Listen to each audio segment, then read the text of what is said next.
नमस्कार विद्यार्थी मित्रांनो. ज्ञानप्रबोधिनी शैक्षणिक उपक्रम संशोधिका वेद यशाचा 10वी साठीची व्याख्यानमाला यामध्ये गणित भाग 2 या विषयासाठी आज आपण मार्गदर्शन पाहणार आहोत. मी मुंडे लक्ष्मीकांत मारुती, ग्रामप्रबोधिनी विद्यालय साळुंबरे आणि माझे सहकारी सुतार हनुमंत सुरेश, तुळजाभवानी विद्यालय सोमडणे. आज आपण गणित विषय भाग 2 याबद्दल माहिती पाहणार आहोत. खरं तर हा विषय खूप तार्किक आहे. याला तुम्हाला इमॅजिनेशन पॉवर भरपूर वापरावी लागते. तुम्हाला वेगवेगळ्या पद्धतीनं आपल्याला त्याचे इमॅजिन करावे लागतं. काही गोष्टी अ, मानाव्या लागतात. अशा पद्धतीनं आपले प्रकरणं 7 प्रकरणं होती. समरूपता, पायथागोरसचे प्रमेय, वर्तुळ, भौमितिक रचना, निर्देशक भूमिती, त्रिकोणमिती, महत्त्वमापन या सगळ्या प्रकरणांसाठी आपण परंतु आपल्याला काही भाग वगळलेला आहे. 25% भाग वगळलेला आहे. म्हणून आपल्याला फक्त आता 6च प्रकरणं अभ्यासायला आहेत आणि मग 7व्या प्रकरणाचे जे गुण आहेत, ते गुण अशा पद्धतीनं विभागले जाऊ शकतात. हे विभागतीलच असं काही नाही, पण विभागले जाऊ शकतात. समरूपता हे 12 मार्क किंवा 13 मार्क प्लस मायनस 2 मार्क असू शकतात. पायथागोरसच्या प्रमेयाला 9 मार्क असू शकतात. वर्तुळाला 12 मार्क असू शकतात. भौमितिक रचनेला 9 मार्क, निर्देशक भूमितीला 7 मार्क, त्रिकोणमितीला 11 मार्क. आता हे जे 4 मार्क आहेत, हे 4 मार्क विभागून वेगवेगळ्या ह्यांना पण वर्तुळाला 13 केले, तर याचा 1 मार्क कमी करून इकडं वाढवला जाईल. म्हणजे अशा वेगवेगळ्या अ, पद्धतीनं पेपर असू शकतो. आता प्रश्नपत्रिकेचं स्वरूप अशा पद्धतीनं आहे. पहिला प्रश्न आहे, तो पहिल्यामध्ये ए आणि बी 1-1 मार्काला आहेत. मग याच्यामध्ये बहुपर्यायी प्रश्न आहेत आणि साधे एक सोडवण्यासाठीचे प्रश्न आहेत. प्रश्न क्रमांक 2 याच्यामध्ये 2 ॲक्टिव्हिटी आपल्याला सोडवायच्या आहेत. 3 दिलेल्या असतील त्यापैकी 2 ॲक्टिव्हिटी सोडवायच्या आहेत. 2-2 मार्काला आहे. त्याच्यानंतर प्रश्न दुसरा बी याच्यामध्ये 5 पैकी 4 प्रश्न आपल्याला सोडवायचे आहेत. तुम्ही जर नीट विचार केला तर आपल्याला पहिल्या आणि दुसऱ्या प्रश्नांमध्येच 50% मार्क मिळू शकतात. म्हणजे 20 मार्क हे पहिल्या आणि दुसऱ्या प्रश्नांमध्येच आहेत.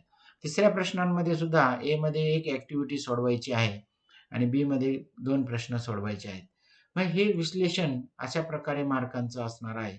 चौथा प्रश्न आहे त्याच्यामध्ये सुद्धा 3 पैकी 2 सोडवायचे आहेत आणि 5वा प्रश्न 2 पैकी 1 प्रश्न सोडवायचा आहे. आता अ, विश्लेषणात्मक पाहूया, की कशा पद्धतीने प्रश्न असू शकतात. प्रश्न ज्ञानावर, आकलनावर, उपयोजनावर आणि कौशल्यावर आधारित असतात. मग बहुपर्यायी प्रश्न हे सगळे ज्ञानावर आधारित असतात. म्हणजे हे अशा प्रकरणांवर या 5 पैकी कोणत्यातरी प्रकरणांवर 1-1 मार्काचे 4 आपल्याला बहुपर्यायी प्रश्न नक्की असू शकतील. प्रत्येक बहुपर्यायी प्रश्नाच्या उत्तराचे मूल्यमापन केवळ प्रथम प्रयत्नातील पर्याय ग्राह्य धरून केले जाईल व त्यालाच गुण दिले जातील.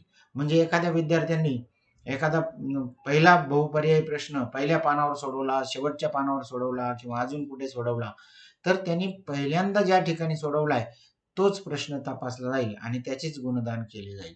बहुपर्यायी प्रश्नाचे उत्तर लिहिताना प्रश्नांचा क्रमांक लिहावा आणि त्यासमोर अचूक पर्यायाचे वर्णाक्षर capital A, capital B, capital C किंवा कॅपिटल डी या 4 पैकी एक पर्याय जे उत्तर असेल ते त्या ठिकाणी लिहावे. प्रश्न पहिला बी याच्यामध्ये आपल्याला सोडवायचे आहेत. म्हणजे याच्यात जास्तीचे प्रश्न नाहीयेत. त्यामुळं या 5 प्रकरणांपैकी कोणत्याही 1-1 मार्काला प्रश्न विचारला जाऊ शकतो. भौमितिक रचनेवर सहसा 1 मार्काचा प्रश्न विचारला जात नाही. त्यामुळे ते या ठिकाणी मी गृहीत धरलेलं नाही. प्रश्न दुसरा 3 पैकी 2 कृती सोडवायच्या असतात. मग ह्या वेगवेगळ्या प्रकरणांवर असू शकतात. ह्या सगळ्या ज्ञानाच्या बेसिसवर किंवा कौशल्यावर आधारित सुद्धा असू शकतात. या कृती सोडवताना एक लक्षात घ्या, की आपल्याला त्यामध्ये 4 चौकटी भरायला दिलेल्या असतील. मग जे प्रश्नाची उत्तरं ही छापलेलीच असतात. ते तुम्ही नीट वाचायला पाहिजे. वाचल्यानंतर रिकाम्या चौकटीमध्ये जिथं उत्तरं लिहायची, ती उत्तर तुम्हाला त्याच्यातच मिळू शकतात. म्हणून आधी पूर्ण उत्तर वाचून घ्या आणि मग त्यावरून अंदाज काढून आधीच्या चौकटीत कोणतं उत्तर असू शकेल हे आपल्याला समजू शकेल. मग आता याची उत्तरं लिहिताना आपल्याला पूर्ण उत्तर लिहायचं आहे आणि जिथं जिथं चौकटी आहेत त्या चौकटीमध्ये योग्य ते उत्तर आपल्याला लिहायचं आहे. अशा पद्धतीनं प्रश्न दुसरा बी हे 5 पैकी 4 सोडवायचे आहेत आणि ते या ठिकाणी मात्र सगळ्या प्रकरणांवर प्रश्न असू शकतात. म्हणजे आपल्याला 2-2 मार्काचे प्रश्न आहेत. प्रश्न तिसरा यामध्ये सुद्धा 6 रिकाम्या जागांच्या चौकटी असू शकतात. म्हणजे 2 पैकी 1 कृती आपल्याला सोडवायची आहे. प्रश्न तिसरा ब हा मात्र 4 पैकी 2च प्रश्न सोडवायचे आहेत आणि यात सिद्ध करा किंवा एखादा प्रमेय पुस्तकांमधले पहिल्या 3 प्रकरणांमध्ये जे प्रमेय आहेत त्यातला प्रमेय असू शकतो. आणि मग प्रमेय आणि सिद्धता लिहिताना त्यांची आकृती फार महत्वाची आहे. त्या आकृत्यांच्या काही वेळेस रचना कराव्या लागतात, बदल करावे लागतात. ते सुद्धा तिथं मांडणं आवश्यक आहे. मग आता आपण प्रमेय आणि सिद्ध करा असा प्रश्न जर समजण्यासाठी काही महत्वाच्या गोष्टी काय आहेत, तर आपल्याला त्यामध्ये 2 त्रिकोण एकरूप दाखविण्यासाठी त्रिकोणाच्या एकरूपतेच्या कसोट्या आपल्याला माहिती असायला हव्यात. बाकोबा कसोटी, बाबाबा कसोटी अशा पद्धतीच्या ज्या कसोट्या आहेत, कर्णभुजा कसोटी याचं आपल्याला ज्ञान आवश्यक आहे. त्यानंतर काही वेळेस 2 त्रिकोण समरूप दाखवावे लागतात आणि मग ते 2 त्रिकोण समरूप दाखवण्यासाठी सुद्धा समरूपतेच्या पण कसोट्या आहेत. त्याच्यामध्ये सुद्धा बाबाबा कसोटी आहे, बाकोबा कसोटी आहे. यामध्ये समरूप त्रिकोणामध्ये कोको कसोटी पण आहे, जी जास्तीची आहे. तर अशा पद्धतीनं आपल्याला या कसोट्या नक्की माहिती असाव्या लागतात. त्याच्यापुढं प्रमेयाचे किंवा एखादे साध्य सिद्ध करा याचे 3 भाग असतात. एक पक्ष, साध्य आणि सिद्धता. दिलेल्या विधानातील जर नंतरचा जो भाग आहे तो म्हणजे दिलेला भाग म्हणून पक्ष. तर नंतरचा भाग जो म्हणजे साध्य. आणि माहिती जी आहे त्या सगळ्यांची माहितीचा वापर करून एक एक पायरी लिहिणे, योग्य मांडणी करणे त्याला म्हणायचं सिद्धता. मग आता सिद्धता लिहिताना काय असलं पाहिजे? दिलेल्या विधानावरून आकृती काढायची आहे. जर आकृती दिलेली नसेल तर आकृती काढायची आहे आणि जर आकृती दिलेली असेल तरी सुद्धा आपल्याला उत्तर लिहिताना ती आकृती उत्तरपत्रिकेत काढायची आहेच. दिलेल्या विधानावरून काढलेल्या आकृतीचा वापर करून दिलेली माहिती म्हणजे पक्ष लिहायचा आहे आणि साध्य पण लिहायचं आहे. मग आवश्यक ते आकृतीचे काही भाग करून कोणता गुणधर्म वापरावा लागेल याची मांडणी करून ते आपल्याला सिद्धता पूर्ण लिहायची आहे. पुढचा चौथा प्रश्न जो आहे तो 3 पैकी 2च सोडवायचे आहेत आणि हा प्रश्न मात्र पाठ्यपुस्तकावर आधारित परंतु पाठ्यपुस्तकाच्या बाहेरचा असू शकतो. यासाठी पाठ्यपुस्तकात जे तारांकित प्रश्न दिलेले आहेत त्यांचा जरा नीट अभ्यास करावा, सराव करावा. दाखवा किंवा सिद्ध करा असे प्रश्न या ठिकाणी असू शकतात. किंवा भौमितिक रचनेचं एक उदाहरण दिलेलं आहे पहा. पी केंद्र असलेल्या कोणत्याही त्रिज्येचे एक वर्तुळ काढा. 100 अंश मापाचा एक कंस त्या AB त्यावर काढा व बिंदू A आणि बिंदू B यामधून वर्तुळाची स्पर्शिका काढा. या ठिकाणी कोणत्याही एका त्रिज्येचं वर्तुळ काढायला सांगितलेलं आहे आणि 100 अंश मापाचा एक कंस काढायचा आहे. म्हणजे केंद्रीय कोन ही संकल्पना पण माहित असली पाहिजे.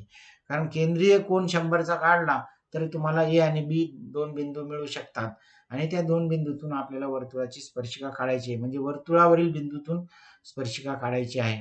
5वा प्रश्न जो आहे ते 2 पैकी एकच सोडवायचे आणि हा थोडासा मुक्तोत्तरी प्रश्न असू शकतो, रचनात्मक असू शकतो किंवा स्वयंशोधन पद्धतीवर असू शकतो. हा मात्र पूर्णपणे पाठ्यपुस्तकाच्या बाहेरचा प्रश्न असतो. अशा पद्धतीनं आपल्याला 2 तासाचं कशा पद्धतीने नियोजन करावं लागेल याचं थोडक्यात माहिती पाहूया. पहिले 3 प्रश्न जे आहेत ते 1 तासात आपले सोडून झाले पाहिजे आणि चौथा आणि 5वा प्रश्न हा 45 मिनिटामध्ये सोडून झाला पाहिजे. पूर्ण पेपर पाहणे आणि शेवटचे 15 मिनिट राहिलेत त्यामध्ये पूर्ण पेपर पाहणे काही चुकून राहिले नाही ना, की यासाठी आपल्याला 15 मिनिट वेळ द्यावा. 15 मिनिट किंवा 10 मिनिट वेळ द्यावा आणि अशा पद्धतीनं 2 तासाचा पेपरचं. मग आता याचा अभ्यास कसा करायला पाहिजे? किमान 5 सराव पेपर आपल्याला स्वयमाध्ययन म्हणून सोडवले पाहिजे. 5 सराव पेपर सोडवताना 5ही प्रश्नपत्रिकेतले 1-1 मार्काचे प्रश्न पहिल्यांदा सोडवायचे आणि मग त्यात प्रत्येक ठिकाणी आपल्याला गुणधर्मासहित ते प्रश्न समजून घेऊन सोडवायचे आहेत. फक्त बहुपर्यायी प्रश्नांची उत्तरं माहिती करून घेणे हे अपेक्षित नाही. त्या ठिकाणी त्या प्रश्नाचं उत्तर हेच का आलं हे समजून घेणं फार महत्वाचं आहे. काही वेळेस बहुपर्यायी प्रश्न हे 1 मार्काला किंवा 2 मार्काला सुद्धा प्रश्न विचारू शकतात. त्यामुळं याचे सगळे प्रश्न समजून घेऊन सोडवा. त्यानंतर प्रश्नपत्रिकेतले सर्व 2 मार्काचे सर्वच्या सर्व प्रश्न सोडवा. त्यानंतर 3 मार्कांचे म्हणजे 3 गुणांचे जे प्रश्न असतील ते सोडवा आणि नंतर 4 गुणांचे प्रश्न म्हणजे 4था प्रश्न आणि शेवटी 5वा प्रश्न. अशा पद्धतीनं सराव करा. आता सराव पेपर कसा असावा? जर समजा शाळेमध्ये सराव पेपर झाला असेल, तर ठीकच आहे. पण नसेल झाला, तर पहिला सराव पेपर आपल्याला प्रश्नपत्रिका 1-2 दिवस आधी आपण पाहावी, त्याचा अभ्यास करावा आणि माहीत असलेला पेपर घड्याळ लावून आपण वेळेत होतो का? सर्व पेपर माहिती आहे, सर्व आपण सोडवलेलं आहे, तरी सुद्धा आपला तो पेपर वेळेत होतो का? याच्यासाठी सराव क्रमांक 1 असावा. शाळेत सुद्धा असे सराव घेतले तरी काही हरकत नाही. त्यानंतर दुसरा सराव पेपर प्रश्नपत्रिका माहिती नाही, पण आपल्याकडे पुस्तकातले गुणधर्म आणि सूत्र आपण लिहून घेतलेले आहेत आणि ते आपण प्रश्नपत्रिका सोडवताना सोबत ठेवले, तरी सुद्धा आपला पेपर वेळेत होतो का? ह्या 2 गोष्टी दुसरा सराव करून पाहावा आणि मग तिसरा सराव मात्र बोर्डाच्या पेपरप्रमाणे कसल्याही प्रकारची मदत न घेता प्रश्नपत्रिका सुद्धा 10 मिनिट अगोदर मिळणारी असून अशा पद्धतीनं 3 सराव करावे. उत्तरपत्रिका लिखाण करताना काय काय करायला आवश्यक आहे? उत्तरपत्रिका मिळाल्याबरोबर तिचे प्रत्येक पान उघडून बघा. रेघा नीट छापलेल्या नसतील तर किंवा उत्तरपत्रिका फाटलेली असेल तर ती बदलून घ्या. म्हणजे आपल्याला लिहिण्याच्या अगोदरच सर्व माहिती कळू शकेल. उत्तरपत्रिकेमधील माहिती खाडाखोड न करता व्यवस्थित लिहा. सर्व पेपर वाचून घ्या. प्रश्नपत्रिका वाचा आणि प्रत्येक प्रश्नासाठी कोणता गुणधर्म वापरावा लागेल त्या त्या प्रश्नासमोर लिहून ठेवा किंवा उत्तरपत्रिकेच्या शेवटच्या पानावर सर्व गुणधर्म आपले लिहिलेले असावेत म्हणजे ऐनवेळी विसरणार नाहीत. त्याच्यानंतर गणित भाग 2 साठी प्रत्येक पायरीला कारण द्यावे लागते म्हणून गुणधर्म किंवा प्रमेय लिहावा लागतो. तसेच सिद्ध करा असा जो प्रश्न असतो त्यात सुद्धा योग्य तिथे आकृती काढावी लागते किंवा असलेल्या आकृतीमध्ये काही बदल करून रचना करावी लागते आणि केलेले बदल लिहिणे आवश्यक आहे. अशा पद्धतीनं उत्तरपत्रिका लिहिताना सोप्याकडून अवघडाकडे प्रश्न दिलेलेच असतात. त्यामुळे ते क्रमाक्रमाने प्रश्न तसेच सोडवा आणि जे प्रश्न येत नाहीत त्याच्यासाठी फार वेळ घालवू नका. कारण नाहीतर बाकी एखादा प्रश्न येत नाही आणि त्याच्यातच वेळ गेला तर बाकी जे येणारे प्रश्न आहेत ते आपल्याला सोडवायला वेळ मिळत नाही. म्हणून त्यासाठी वाटलं तर मोकळी जागा सोडा आणि नंतर वेळ मिळेल त्यावेळेस ते प्रश्न पहा. आपल्यासोबत कंपास आणि त्यातलं सर्व साहित्य सोबत असायला हवं. तसेच 2 पेन्सिली ठेवा. 1 पेन्सिल मोकळी असली पाहिजे आणि 1 कंपासला लावलेली असली पाहिजे. ते कंपासमधलं साहित्य आपण आधी वापरलेलं असलं पाहिजे आणि पेपर सोडवताना खूप घाई करू नका म्हणजे आपला पेपर व्यवस्थित होईल. आपण अभ्यासाचं नियोजन करणं आणि त्या नियोजनानुसार आपले पेपर सोडवणं हे फार गरजेचं असतं आणि त्यामुळं आपला आत्मविश्वास नक्की वाढू शकतो. अशा पद्धतीनं आपण पेपर सोडवावे अशी माझी अपेक्षा आहे. धन्यवाद.